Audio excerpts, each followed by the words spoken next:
Hey everyone, it's me, Ethan here, back at it again with another review. Today we're going to be taking a look at my LEGO Star Wars MTT, which came out earlier this past August of 2025. So without anything else to say, guys, let's get right into this video.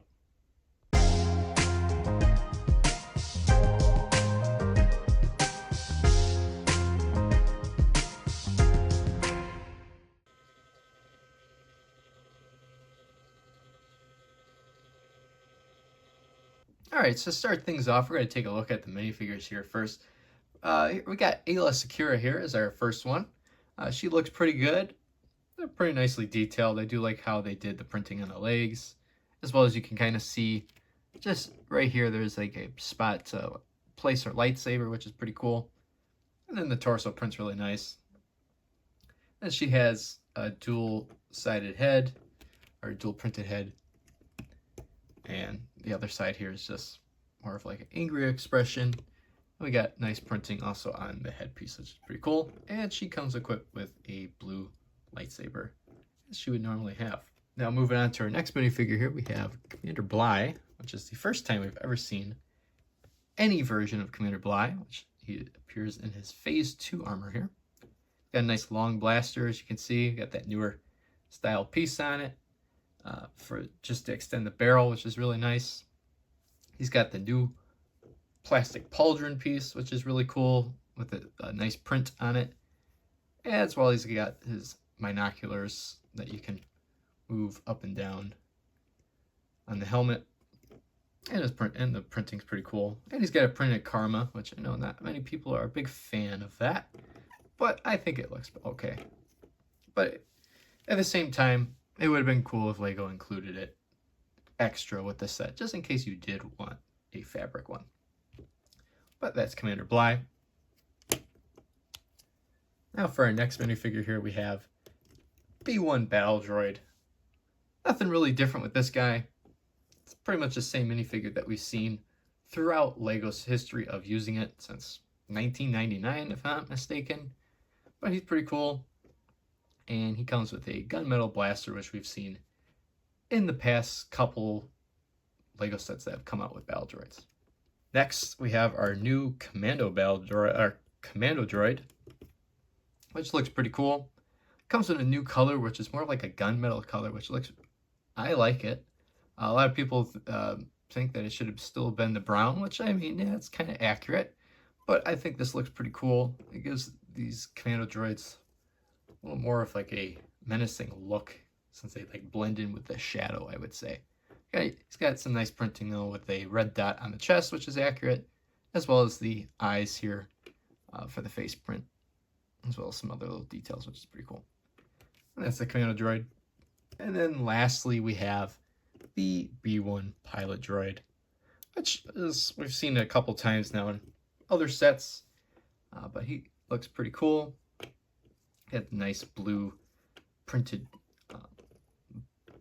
torso piece here, which looks pretty cool, as well as a blaster, but this time it's not the gunmetal blaster, it's just a solid black blaster, which is interesting.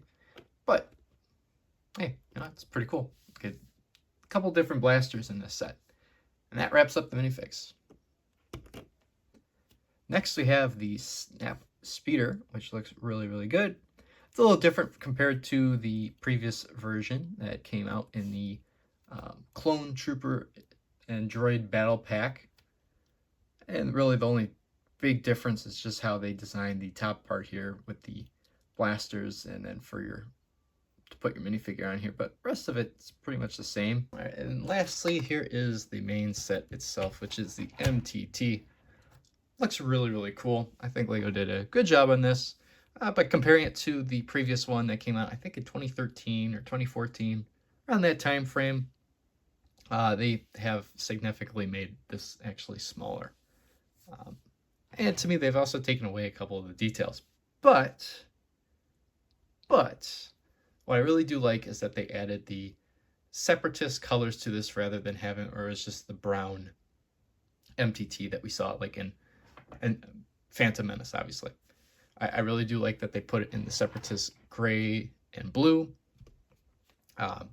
Really helps with giving you that Clone Wars vibe, since LEGO really did go crazy this past year with a bunch of Clone Wars sets. And I mean, I hope they continue doing that, but as of right now, it looks like the January sets are all kind of based around the Mandalorian. So we'll see. But overall, though, this was a cool set. A lot of people complained about the price on it, which I would agree. $160 was a lot. But if you're like a collector like myself that just really liked the set entirely, like I did, I mean, I didn't really mind it. But anyway, that being said, let's look at the features here. So first main feature we have is obviously that the front doors here open up like so. There's a knob on the back here that we can just simply twist, and the entire front section of the MTT opens up and deploys the droids like so, which is really, really cool. I have seen people have done modifications to this to add even more droids, since this set only comes with 6 battle droids, since I didn't mention that earlier, but people have modified it to hold up to 12, which is pretty cool. Would have been nice if LEGO did that? Of course it would be, but again, there's only so much LEGO can do. And then the other thing that's cool here is then you can actually twist the knob the other way and it'll close up everything, which is really nice. Again, compared to the MTT from 2014, you had to open up everything. At least you had a knob to open up the doors, but it would just rely on the droid where the droids were being held to push it out, and it would not fold the doors back up. So that's really one thing that's really nice about this set, is that it's actually held on by a chain for the lower door, and everything closes up very nicely. Then for the top here, we have a spot for 2 stud shooters, and then an area that we can open up here just like so, and we can place our pilot droid on the top here, which is really cool. There's also a sticker print up here. It just looks like it almost looks like a checkerboard or like a chessboard to me, even though I know it's kind of like a sensor array or something like that, obviously. So pilot kind of knows where it's driving this thing.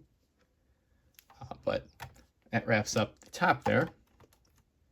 Then for the rear here, we have some opening side doors, which unveils a spot where you can put your blasters at for your droids via these Technic bricks. You can just stick them into the open peg on the top, and just like so, they sit there, which is really cool. And there's really nothing much else going on in the back of this.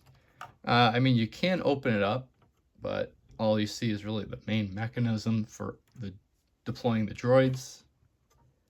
It would have been cool if they actually did include kind of like how the 2014 was, where you would open up the side doors and there would be kind of more, there would be a space to hold your snap speeder bike. There's another spot where you can have like a droid that repairs the broken B1 battle droids. It would have been cool if they included that on here, but obviously, again, they shrunk this set down more than it needed to be, in my opinion. And then, again, the only printed part on here is this front door, which I think looks really good.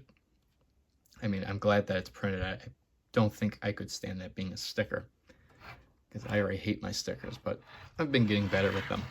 One easy trick is just by using the end of a brick separator to apply your stickers on. Just gotta have a steady hand for that. And then again, on the other side here, it's the same thing. You have the spot for your blasters to be held. And you can also see the little wheels that are used to roll the MTT around on the bottom. Well, everyone, that wraps up my review here.